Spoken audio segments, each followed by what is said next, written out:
Ilang araw na nga palang lumipas nung huli ko itong nalinisan at ngayong araw nga ay iisa-isahin ko itong pupunasan. I-check ko na nga rin kung may mga pa-expired na at pati nga yung mga lagayang walang laman ay lalabas ko na nga rin para maitapon. Nilabas ko na nga munang lahat para mapunasan ko na maayos ang loob at wala naman nga akong nakitang dumi. Ang sadya ko nga lang talaga kaya ako ito naisipang buting tingin ay para alisin ang mga lagayan na wala nang laman at hindi na nga ginagamit. Minsan kasi nahihirapan akong kuhanin yung mga nasa likod gawa nga nang natatakpan na sila ng karamihan. Kaya oras na para magbawas ng mga basura at para maayos ko na nga rin dito bago ako lumarga. Medyo matagal pa naman pero mas maigi na itong nagpapaunti-unti na ako sa paglilinis lalo na dito sa mga kasulok-sulukan ng bahay ni Inang. Yung mga nasa ibabaw nga pala ay thermos yan at ihawan at yan ko na nga lang talaga sila nilagay kasi wala na nga space doon sa loob ng stock room. At nagagamit nga lang pala nila yan pag napunta sila sa desierto tuwing taglamig. At para nga silang nagka-camping doon at doon na nga din sila nag-iihaw-ihaw ng mga kung ano-ano at pati nga buong sibuyas iniihaw na nga din. At hindi nga rin biro para sa amin ang pagsama doon kasi halos buong bahay dalhin na namin. Diyos ko prode.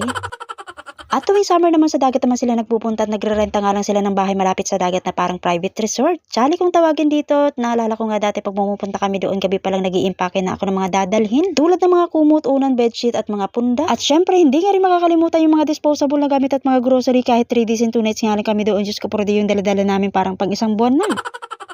At ganun nga sila dito mag-outing, mainit man o malamig ang panahon. Nag-i-enjoy naman ako kasi yung mga kaibigan ng mga amo ko ay may mga kasama din silang Pinay. At basta nakakonek ako sa internet, hindi ako maiinip pag may mga ganung ganap. Yun nga lang, alisto ka pa rin kasi may swimming pool at malapit sa dagat kaya dapat ang mga mata mo nasa bata lang. Pero kahit nakakapagod ang limited naman ang pagkain doon kasi madami silang dala at puro bata nga ang kasama kaya hindi pwedeng walang kutkutin. Sa dami na naman yan ng kwento ko, hindi ko na namalayan na nakalipat na nga pala ako dito sa kabila. Ganun pa din, same procedure ko anong ginawa ko sa kabila, ganun din ang gagawin ko dito. Ilalabas ang mga nakalagay, punas-punas ng konti, tapos balik ulit o diba parang pinapagod ko lang ang sarili ko may mai-content lang. Diyos ko porode. At medyo natagalan niya ako sa part na to kasi may natapong honey kaya ayun dumikit na sa dingding. Nagbasa nga lang ako ng basahan tsaka ako sa pinunasan. At buti na lang talaga walang langgam dito sa bahay ni Inang. Minsan kasi etong mga alaga ko pag silang kumukuha ng honey basta lang wala silang pakialam kung may mga nalalaglag na ba sa sahig. At syempre bata, kailangan na mahabang pasyensya at wag na wag kang magpapakita ng galit. Isipin mo na lang na kailangan mo maging anghel sa loob ng 2 years hanggang sa matapos ang kontrata.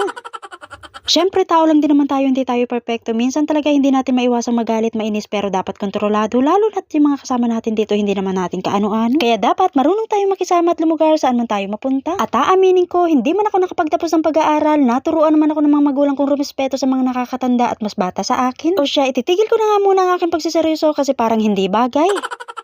May inaabangan kasi akong parcel kaya kanina pa ako tingin ng tingin sa cellphone ko. Gumagamit kasi ako ng vacuum kaya ayan nilagay ko na nga talaga sa bulsa at hindi ko man marinig at least makikita ko pag may tumawag. At kanina pa nga ako hindi mapakali kaya ayan sumilip na nga ako sa bintana. Sinabi ko kasi kahapon na umaga i-deliver magtatanghalian na. Kaya ayan tinapos ko na nga lang paglilinis ko at dumiretso na nga ako sa kusina para magluto ng pananghalian. Lagi ko nga pinapakiramdaman yung cellphone ko kung natunog at dapat isang tawag lang ng taxi driver ay masagot ko kaagad. Hindi naman kasi isa yung hinahatiran nila at ayaw na ayaw nga nila ng pinag-aantay. May mga kababayan kasi tayo dito na pag umu-order online natataan talaga lagi na nandyan ang mga amo nila. Kaya hindi talaga nila nasasagot kaagad-agad ang mga tawag pag naandyan ang magdi-deliver. Kaya ngayon ding hindi na nila natatanggap yung parcel at bumabalik nga to sa seller. Kaya minsan hindi rin natin masisisi yung mga seller na nakakapag-post ng mga bugos kuno pero ang hindi nila alam na may mga nakabantay.